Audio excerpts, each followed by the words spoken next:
Good point, partner. 2nd and 4. Here's the pitch. Slayton gets outside, and Bullock grabs him and brings him down. Wait a minute. Big fight. Got a big melee. This is bad, Gus. Flags everywhere. A lot of pushing and shoving, and you felt it coming. You felt it coming. Yeah, it's going to get ugly. They got to get guys. And here's the problem, Gus. All those guys in there that are trying to make peace, you know, it's been spilling over all day. Well, guys have been getting hit out of bounds. Yep. And there you see the penalty flags come in. There was a couple of them thrown. And what happened? Here's the problem, Gus. If an official sees a guy throw a punch, if he throws it with the open hand or the closed fist, whether he connects or not, it's by rule an ejection. I mean, you're trying to get out of there. You're going to have permanent scar damage if you don't get out of there. And plus, you got your teammates who are jumping in because these guys are close-knit. They jump in after you. They don't leave a man behind. But I'm very impressed with this Houston Texans team because Tennessee, quite often known as the bully on the block. On both teams. Personal foul, 89 on the offense. We have a personal foul, 91 on the defense, throwing a punch, and he is ejected from the game. That's Jason Jones. No penalties offset. Ejection. And they took this timeout to give Clifton Smith a chance for a return. And they ran right into Smith. Clifton Smith was hit on the punt and still lying down. And Dante Wesley ran into him. And now you think these clubs have played each other over the years, even the young kids, and have learned. You just talked about what they showed them. Yeah, this is always a physical rivalry, and they've run out of flags, so now the officials are even throwing hats to signify penalties. And there is Aqib Talib, and there's an official trying to keep him out of further trouble, and we already have trouble here. And that's good preventive officiating right there. And Dante Wesley's going to proclaim innocence, but boy, what a shot did he deliver on Clifton Smith. Now watch, Dante Wesley is the gunner, and Clifton Smith goes and gets set up, and Wesley just lowers the boom on him. And he's going to claim, you know, he's going to proclaim innocence, but this is going to be a real problem for Dante Wesley. I mean, there's nothing there to show that the ball was there, not at all. And that's what led to where we are right now.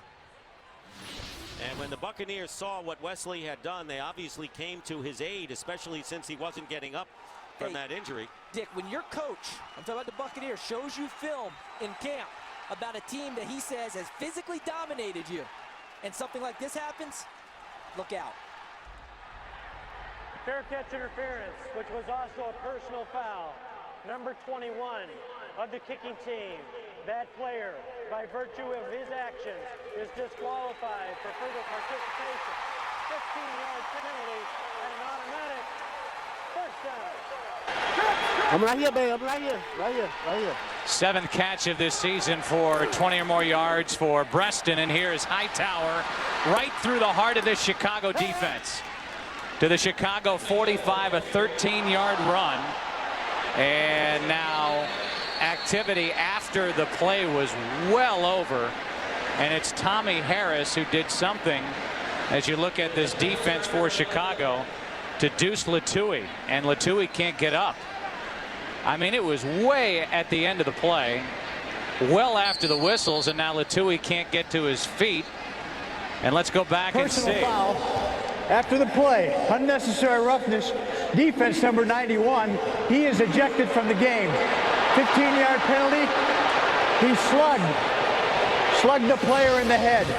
15 yards, first down.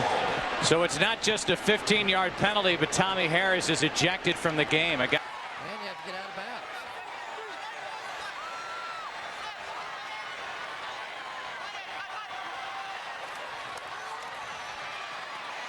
Manning stepping up, Chase, and then loses the ball, and that's going to be ruled as a fumble, and that will write a finish to this one. Joselio Hansen winds up with the football, and Darren Howard is able to claw it out. Uh-oh, now we've got it going. Yeah. Now we might get some fines and some suspensions, and there were punches thrown at the tail end of that play. And for the Philadelphia Eagles, you have this huge win. You don't need that.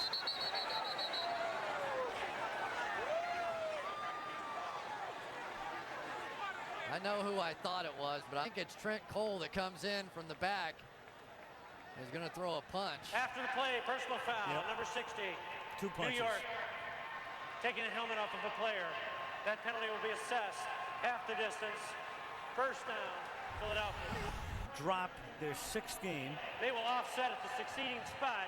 It'll be Philadelphia ball. Personal foul, number 58 for throwing a punch. That player's been disqualified. Personal foul, number 60. New York, they'll offset at the dead ball spot. Better pace now to this no huddle. I guess the sense of urgency time-wise gives it a different look. Very nice catch by Massaquoi. Ball was thrown a little low by Anderson. That's called getting it put in your general area and coming up with the catch. Harrison. Big league open field tackling by Mike Mitchell, a rookie from Ohio University. There's another 2 more flags. It's going to be against the Raiders, I think. They've got a timeout left. They ought to call a timeout and just settle this down.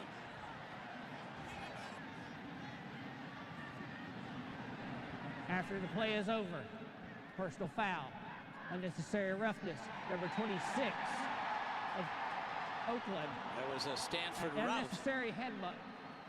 It is so flagrant, he is ejected from the game. Oh, yeah, I guess that would be the limit. Stanford route, headbutt, he's out. To see what Mike Holmgren does specifically with Eric Mangini, because I think he and his staff have done a very good job here in the second half of the season. High spinning kick to downfield. Here is Gary Russell from the 2. Sometimes when it goes right, everything goes right. How about the Bucs and the Saints? James Brown has more on that. On it, Randy, the Saints all the... All right, JB. Wow.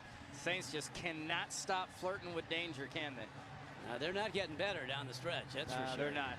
They're the last 5-6 weeks. Sean Payton's talked about we got to start well. We got to start well. Well, they're not starting terribly fast, and they're not finishing that well either. I'll tell you who's finishing well. You saw them the other night, the Chargers. Side, don't get the Chargers on your schedule. Well, to win the Super Bowl, you have to win on the road because the Super Bowl's played on the road, and the Chargers this year have played 8 road games and won 7. 7-1 on the road. Number 86 made contact with official unnecessarily. He is ejected from the game on Oakland. Half the distance to the goal. First down. That's Tony Stewart, the tight end, with unnecessary contact to the official. And he has been sent to the locker room. So that's the second Oakland Raider ejected. An Eagle from 2001 through last season. Third and caught a yard. And again, the Broncos are 3 and out. Off the fingertips of Stokely. He's making an appeal. Brandon Stokely wants pass interference, rightly so. Oh, they threw a flag on sportsmanlike conduct. Yeah, Stokely, the flag thrown by that back judge who he ran down. Will Witherspoon, anytime you're a defender. Ran after, I should say. You're a defender and you stop the progress of the wide receiver or turn him, that is pass interference. And I thought Will Witherspoon definitely turned Brandon Stokely that time.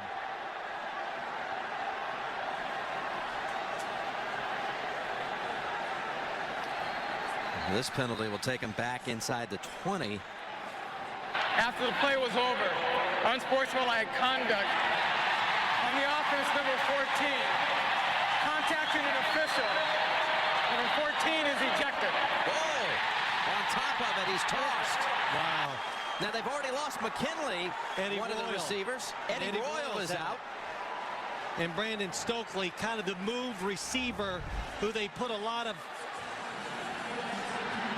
Trying to see if he touches. Oh, he hit his arm as he walked away.